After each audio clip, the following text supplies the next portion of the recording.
Hi guys, Aaron here with Ghost Raptor Gaming and Guns, and today we're going to be talking about hunting handguns.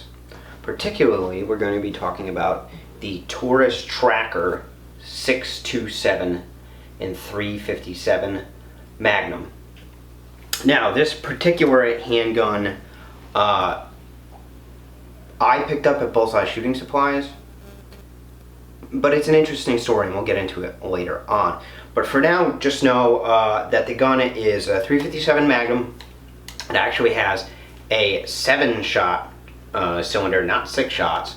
It has a 6.5 inch barrel. It weighs 40 ounces and it comes with a fully adjustable rear sight, single double action trigger, and you can get this in, typically it's a stainless finish. They may make it in the blue, I'm not sure on that. Now, this is a fairly popular handgun for Taurus and has been for many years now. It's been featured in some TV shows and some movies, possibly even some video games, but I haven't seen, I don't know any of that come to mind. So we're going to go through this gun the way we always do, front to back, top to bottom, and talk about some of the features and the caveats of the gun as we go through it. But first and foremost, what is my relationship with Taurus? I do not have a relationship with Taurus. They do not have one with me. They didn't send me this gun or anything like that. The first one of these that I had was actually a gift from my father, and I believe he did purchase that at Bullseye Shooting Supplies in Woonsocket, Rhode Island. Not sure what he paid for it at that time. Taurus currently assesses this with an Msrp of $588, so you can probably expect it to be closer to $550. And I remember for a long time you could get these for $450, sometimes under. I remember seeing these for sale on like Classic Firearms and Bud's Gun Shop for a while at like $419 with free shipping. So right in that $450 mark. Now, we'll get right into it. So the front sight is kind of a dual ramp sight with a little bit of serration on the bottom portion of it to reduce glare, and then just a little bit of, I put white paint in here. And the reason why I put white paint in here is because it typically comes with a piece of yellow or red like Teflon tape that they stick in there to make the front sight show up a little bit more for you. So I'll just, there you go, right there. And that obviously fell off very quickly, so I just put a little bit of white nail polish in there. You'll note that it does have a ported barrel. There's 4 ports on either side of the barrel, and they do really help a lot when it comes to mitigating recoil. The only thing you need to be aware of is if you start shooting, say, lead semi-wad cutters through this gun, you're going to have a little bit of lead buildup in those ports, so you're going to want to get in there with a small brass brush or something like that and clean them out. Now, as I mentioned, it has a 6.5 inch barrel. It has a vent rib barrel with 3 vents, as you can see right there. The top strap is completely smooth. It's not serrated or textured in any way to reduce glare, which kind of sucks. The rear sight is fully adjustable for windage and elevation, and it is blacked out in nature, as you can see right there. The hammer is checkered right at the top, right here. And it's very easy to grab that. I mean, they did a really good job with the checkering on it, so there's no issues with that. You can, as soon as you bring the weapon up, it's very easy to grab it. And that also has to do with the frame size and the grip size, as well as there are some larger firearms that it may be difficult for you to cock single action. I've never had that problem, but there are some out there that you might have that problem with. Now, the cylinder, as I mentioned, it's a swing to side. It swings out to the left side. It has a full length ejector rod here, and it is a 7-shot cylinder. It's a fairly thin cylinder in the way of the chambers. As you can see, it's anything but your Smith & Wesson style Magnum, where it has those really thick chamber walls, as you can see here. The Taurus doesn't have that. It has fairly thin chamber walls. That being said, the chambers are smooth. It's very easy to load and unload this gun, and particularly with 30 special rounds, it's so easy to just swing the cylinder open and just lightly thumb this, and all your shells kick free. Now, HKS 586 7-shot speed welders work for this gun very well, and again with 38 special rounds, they work very, very well. 357 Magnum rounds, on the other hand, are a little more difficult to load into the cylinder with the speed welder, and they are a little harder to eject. They do get caught up a little bit, but as always, with a revolver, what I recommend you do is when emptying it, if you're using especially those 357 Magnum rounds in this, is just hit the latch, which is right here, roll it out with this hand, and then you can either do this multiple times, but in this particular case, what I would recommend is that you do that, invert the gun, and slap your ejector rod. You don't need to slap as hard as you possibly can to get the rounds out. I don't recommend that. And this kind of thing works if you do it 2 or 3 times, but it's not super slow. If you want to be very positive of getting those cases out for a quick reload, competition, self-defense, shoot, whatever, not that I recommend you carry this for self-defense, but at least not for concealed carry. But anything like that, a decent firm slap, just like that, should kick those cases out. 38 specials, again, aren't a problem. You can just dump them, but take that for what you will. The cylinder release here is slightly scalloped. It is checkered, and it is easy to actuate. No issues there. I can even do it with my offhand. It's very easy. The grip is, it's kind of textured, as you can see. It's got these kind of, they call it a ribber grip. So it's got these little plastic fins on it all the way around.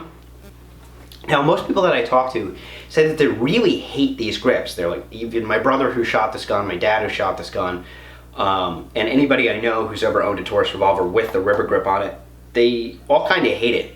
And I'm not really sure why. I like it quite a bit. It fits my hand pretty well, and it's very comfortable. So I don't know what people are complaining about, but I've never had an issue with this grip. And between the ported barrel and this nice rubber grip, shooting some pretty hot 357 Magnum loads, like 158 grain jacketed soft points, even rapid fire double action, it's very easy to control this gun compared to other Magnum revolvers that's out there. And I'll show you what I'm talking about in just a few minutes. But I just had no issue whatsoever. It's a very soft shooting gun for its size and its caliber. So it's a small grip. It's considered a medium frame by Taurus, so it is very nice. Obviously no accessory rail. However, you can get an optic mount that goes right onto these vent ribs, and it comes back a little bit right around here, and then you can put a red dot, a scope, etc., etc. on there. I would probably recommend that you just throw in a red dot, but do your own thing. Whatever you feel is best for your needs, go ahead and do it. Another thing on the grip is it comes down a little bit, so your hand doesn't get really, really far under the trigger guard, and then you end up being like too high on it or anything like that. It's a nice, comfortable grip. It puts your hand right where it needs to go.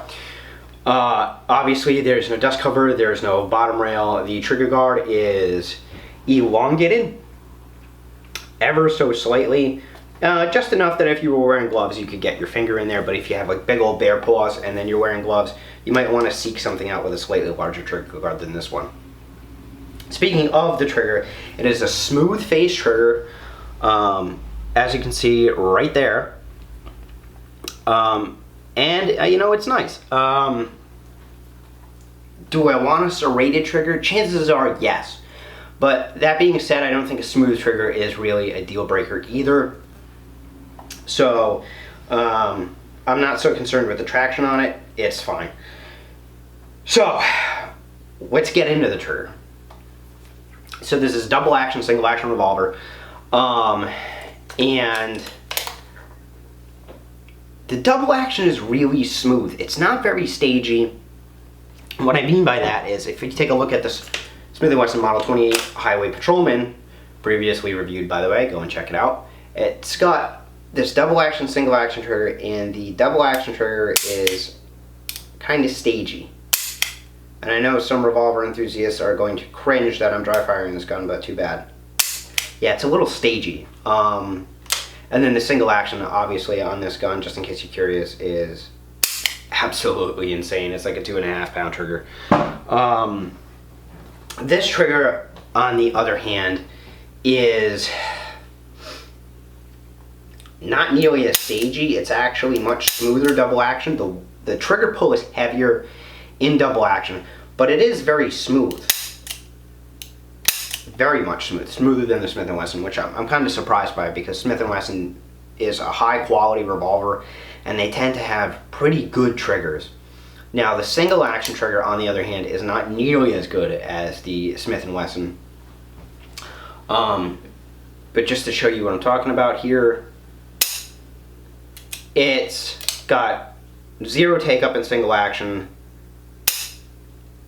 It's like a 5-pound trigger, so it's not super good in comparison to some other revolvers.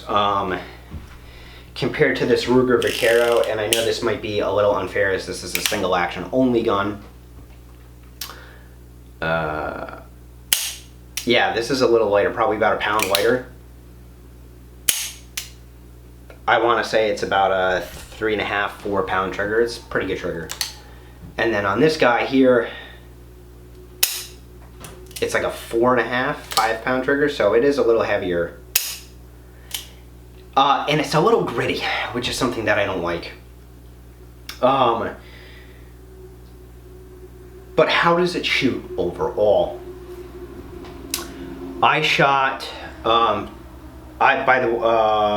shot last outing, I think 300 rounds through this gun, so I put quite a few through it to warm up. And the accuracy, I think the gun is really capable, but I think that the accuracy for a gun of this size was a little disappointing for me. And I'll show you why right here. So this is me, 7 yards standing with bullseye hand loads, 158 grain, lead semi-wad cutter, 357 Magnum. So here we go. So this is like 1.5 inch group. That's not bad. This is about, you know, just over 2-inch group right here. Here is definitely a 3-inch group. And then here, again, pretty much a 3-inch group. And then here, you've got like a just over 2-inch group. So the accuracy isn't bad, don't get me wrong, but there are a couple caveats when it comes to shooting this gun. Here's really what I think the gun is more capable of. Here you have just over 1-inch group, as you can see here, and that's really close. That's about a 1/2 inch. Here's 2 rounds through the same hole, and then 1 here, so that's about a 1-inch group. Here's 3 rounds, a little bit of vertical stringing there. 2-inch group, and again, 2 rounds through the same hole here, 1 just over there, so that's like 1.5 inches. Then here's one, went literally right where I wanted it to go, and then these 2 are flyers, which is why they're marked with these X's, and that was me kind of just being used to my Smith & Wesson. Sometimes I noticed when I was shooting this gun, I was thinking that it was going to break much earlier than it did, and so I was kind of like anticipating the recoil and flinching a little bit, and so I threw some rounds low. But if you have a gun with a really good single action trigger and then you go to shoot this single action, be aware that's something that might happen to you. But it is a perfectly capable gun, and as you can see, I was able to put 2 rounds through the same hole twice on 1 target. So I think the gun is very accurate and very capable. It's just tough to shoot standing because of a couple of things. One, the sights are fine, so I think that's really not part of the issue. No worse than a Smith & Wesson, really. But some people might think that they're a little large. I think they're fine. You might find that they're large. But I think the real 2 issues with this gun is because it has a 6.5-inch barrel, it's not quite as stable in the hand. It tends to be kind of front heavy, and it wants to wander a little bit on you due to that. So you want to have like a pretty firm grip on this and hold it dead on as best you can, but you do get a little more sight wobble than you do with a revolver with a short barrel. And the other is that single action trigger just being a little bit heavier than some of the others out on the market led to, you know, a couple of those flyers and those groups opening up. But I think if you got like a trigger job on this gun, or you had an optic, or you just put a crap load of rounds through it, it would get better. The first one that I had a better trigger, for sure. had a better trigger. It was less gritty, it was smoother, it was lighter. So I think right around that 4-pound mark is where you'd be at. It's really just, I think it's really going to come down to your model. And there's a big story behind that, but I'll get to that in a minute once I jump into reliability. And just in case you're curious, I fired obviously 158 grain lead semi-wad cutters again from Bullseye, 7 yards standing, rapid fire, double action only. And here are the results that I got. So that's pretty good. And then I have, you know, a few that are a little further out than that. But shooting a 357 Magnum double action only, basically as fast as you can, is not super easy.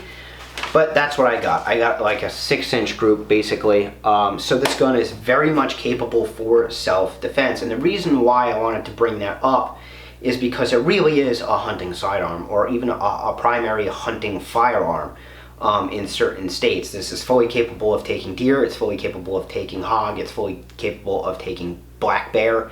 And I would really recommend it as a good sidearm for black bear because it is very quick to get into action. It is very easy to draw this gun, to bring the sights up and fire a couple rounds double action pretty quickly, which is what I did with that target.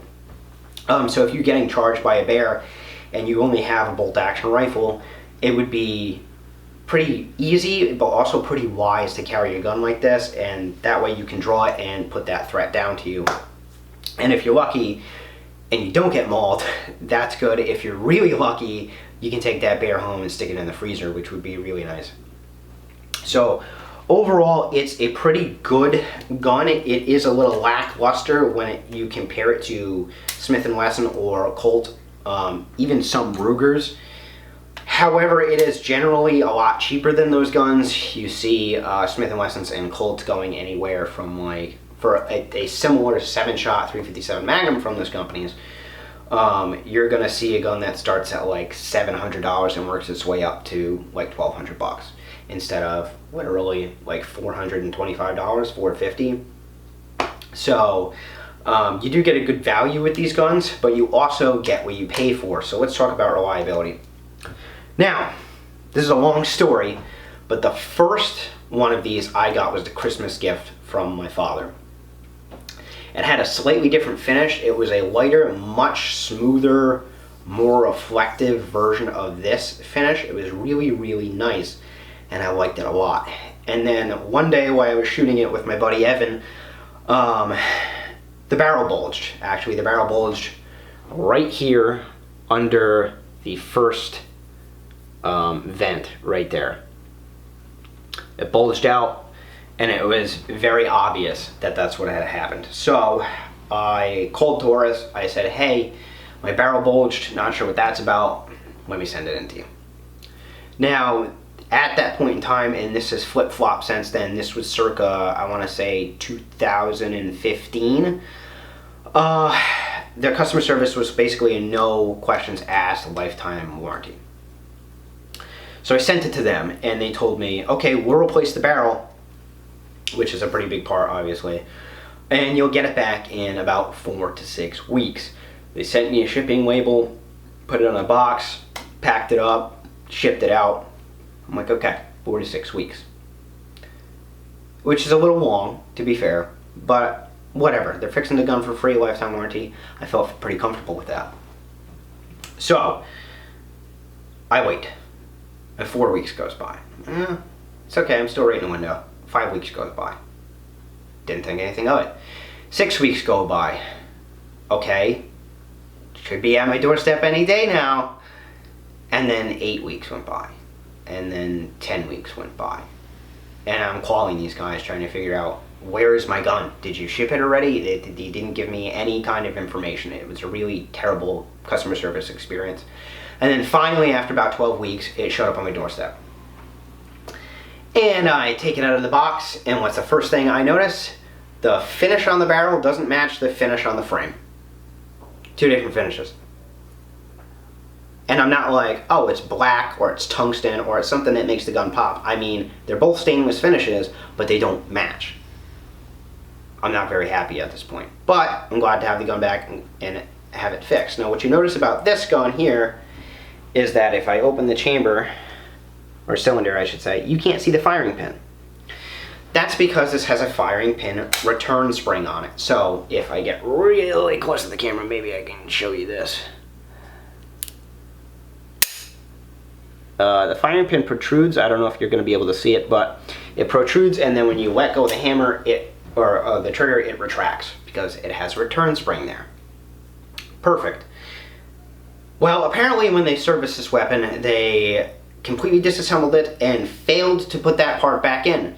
So when I took it to the range, what was happening was my firing pin was now free floating, and it would slide between the case rims and get bound up. So now my barrel doesn't match, and the gun doesn't fire reliably. So I call Taurus, and I say, hey, you sent me a gun without a firing pin return spring, and it's not working right, and also my barrel finish doesn't match my frame finish.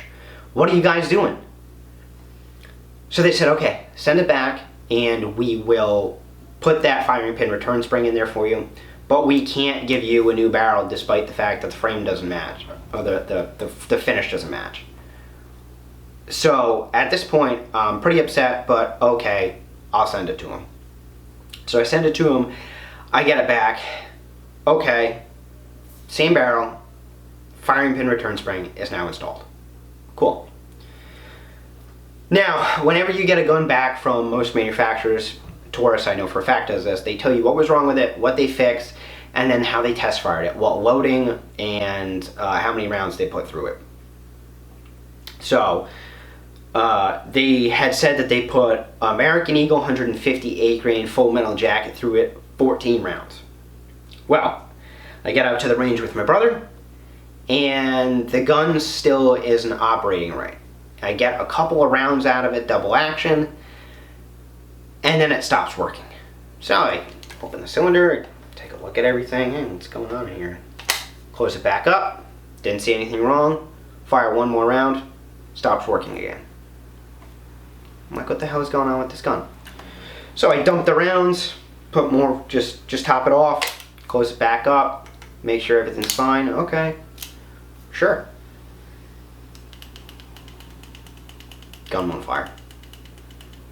Now I'm thinking maybe there's something wrong with the gun at that point in time, with the security system, because this gun has the Taurus security system. This key, it inserts almost like a handcuff key, goes right into there. You turn the key and it'll disable the gun from firing. But it's not a small turn, you know, it's like over 180 degrees or 180 degree turn. So I'm thinking that, you know, maybe there's something wrong with that. I don't know what the issue is.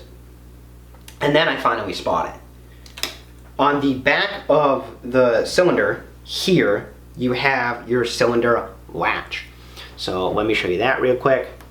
The pin at the very center of the cylinder, right there, that latches in and locks it in. And if you look at the center of the breech face, right there, you will see a disconnector. Basically a disconnector. And what happens is that pin on the back of the cylinder is supposed to push the pin inside that frame back. Now, if that's not in place, the gun does this. It will not fire. When the cylinder latch pin is properly in place, it engages that, or disengages that disconnector, and allows the gun to fire. Well, what was happening was that cylinder locking pin right here was pushed slightly forward and didn't have enough force to disengage that disconnector. So the gun just wouldn't fire. So now this is the third time that this gun is going back out to Taurus, and I'm getting pretty mad about it, okay? So the first time it went in, it took like 10, 12 weeks to come back. The second time it went out, it took even longer to come back. It was like 14 weeks. And now my gun doesn't work at all. Okay, so I'm pretty angry about it. So I call them up and I say, hey, this is the third time I'm gonna have to send this gun to you. I want a new gun. And I spoke to a manager, and the manager's like, well, I don't think we can do that. We'll have our gunsmiths just fix it. And I'm thinking, your gunsmiths already fixed it twice now, and it came back malfunctioning or inoperable both times. How am I supposed to trust your gunsmiths when they clearly don't know what the hell they're doing? And then basically she said, well, send it in and I'll see what I can do. So I send the gun in,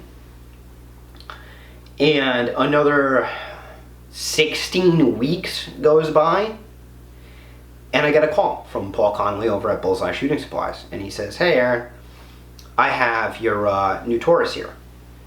I'm like, well, okay, so they decided to send me a new gun. I get there, it's this particular gun, and I haven't had any reliability issues with this gun since. So I don't know if I just got a lemon on that one or what the issue was, but this gun it has been completely fine. I've had 3,000 rounds through this gun, 0 issues. And Taurus's customer service and reliability, quality control, all that stuff, particularly back then, wasn't quite good. People were complaining about a lot of malfunctions, a lot of issues, a lot of repairs, and the customer service sucking wind. The company itself has moved its manufacturing plant from Brazil to Georgia. So the Tauruses that you get here in the United States are actually made in the United States. The quality control is a lot better. Designs are really impressive right now. Taurus is doing really good things. And I'm not saying that this is simply because these guns are made in America now, because guns in other countries can be of very, very high quality as well. Look at H&K or Glock. Initially, all of those guns were made in Europe, and they're very high quality guns. So I don't think that the plant just moving to the United States and these guns being made by Americans